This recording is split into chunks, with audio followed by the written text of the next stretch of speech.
É importante colocar nessa conversa o diretor do CNN Brasil Business, Fernando Nakagawa, para explicar para a gente quais são as medidas em discussão para tentar conter a disparada do preço dos combustíveis.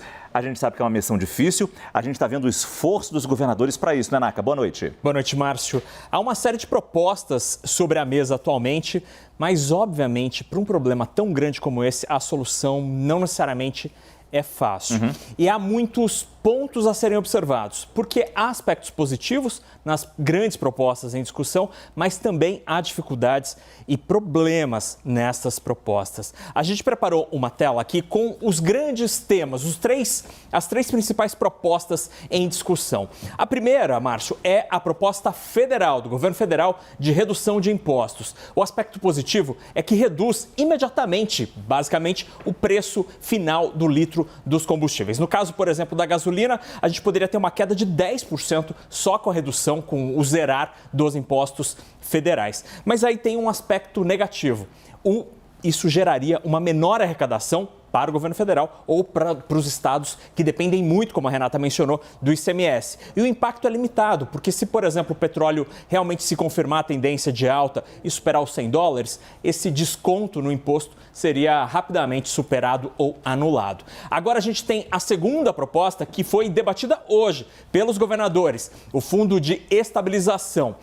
A grande função, Márcio, dele seria essa amenização, um amortecimento do sobe e desce dos preços. Mas aí tem um problema, que faltam os recursos. A Renata mencionou as origens possíveis desse projeto.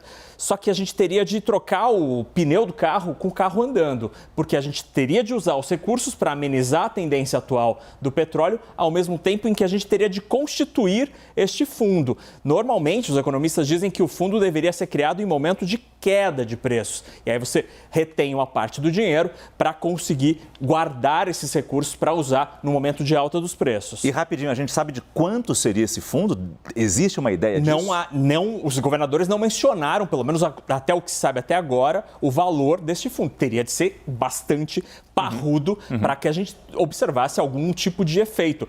Porque se a gente olhar o termo em português, amenizar, amortizar, não é cancelar ou anular uma tendência. Então, se o petróleo estiver subindo, subiu 10, talvez a gente sinta 2% de aumento. Aí isso é uma amenização da trajetória, não resolve o problema, só ajuda o nosso bolso. E por fim, Márcio, a terceira proposta que a gente começou a ouvir mais recentemente é um questionamento sobre a política de preços da Petrobras. A gente ouviu o presidente da Petrobras falando que não poderia mexer na fórmula que usa o dólar e o petróleo para estabelecer os preços. Mas tem governador, inclusive, que apoia o presidente da República, defendendo desvincular os preços da Petrobras do dólar e do petróleo, ou do petróleo. Isso poderia ter um efeito de fato positivo, porque você faria essa desconexão entre os preços, mas aí teria um problema. Afeta o lucro da companhia, afeta quem recebe dividendos, a própria União e os acionistas. Então, o acionista poderia pagar essa conta nesse caso. Agora, qual dessas três possibilidades agradaria mais ao governo federal? Que, no fim das contas, é quem vai fazer essa decisão. Ou ainda está se pensando na PEC, numa PEC? A PEC trata principalmente dessa primeira opção. O corte de impostos. Exatamente. Porque para o governo federal, Márcio, é um corte relativamente pequeno. O ICMS é muito mais importante para os governadores do que PIS/COFINS de combustíveis para o governo federal. Então, seria uma forma até política de empurrar essa solução para os governadores. Então, o governo federal tem indicado que prefere a primeira opção. Os governadores não querem cortar na própria carne, optam e pelo apoiam fundo de estabilização. E aí você começa a ouvir de pessoas ali diferentes essa terceira hipótese, que eu diria que, do ponto de vista da Faria Lima, dos meus amigos investidores no mercado financeiro, é a mais polêmica.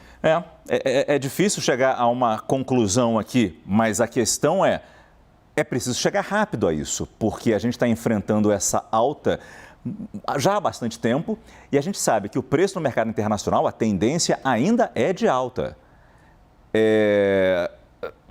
Quanto mais a gente vai poder esperar até o combustível chegar a R$ 8,00 o litro, até R$10 o litro. Outro dia estavam fazendo já conjecturas. Como o país vai viver com R$10 o litro do combustível, da gasolina? E o pior é que em 2022 a gente tem uma situação ainda pior do ponto de vista do bem-estar econômico. As pessoas já estão com o orçamento pressionado, o desemprego não está melhorando de forma acelerada e a economia deve estacionar esse ano. Então, se havia algum espaço no bolso do consumidor, ele já não existe mais. Então, qualquer alta agora em 2022 dos combustíveis, Márcio, vai ser ainda pior como sensação para nós consumidores. Então, é preciso ter pressa para dar uma resposta. E rapidamente, o ano eleitoral ajuda ou atrapalha? Atrapalha porque todo mundo, nesse caso, quer dar presente para as pessoas, né? Então, os políticos querem dar boas notícias. E algumas dessas possibilidades não necessariamente geram boas notícias. Por exemplo, aqui, o mercado financeiro seria prejudicado. Ali, falta o dinheiro, o orçamento público seria prejudicado. Na primeira opção, a mesma coisa. O orçamento seria sacrificado. E a boa notícia não pode ter um prazo de validade, de duração muito curto, né? Porque senão não adiantaria Exatamente. nada. Não adianta dar boa notícia agora e em novembro vira má notícia. Obrigado, Especialmente Naka. sendo perto da eleição. Exatamente. Obrigado, Naka.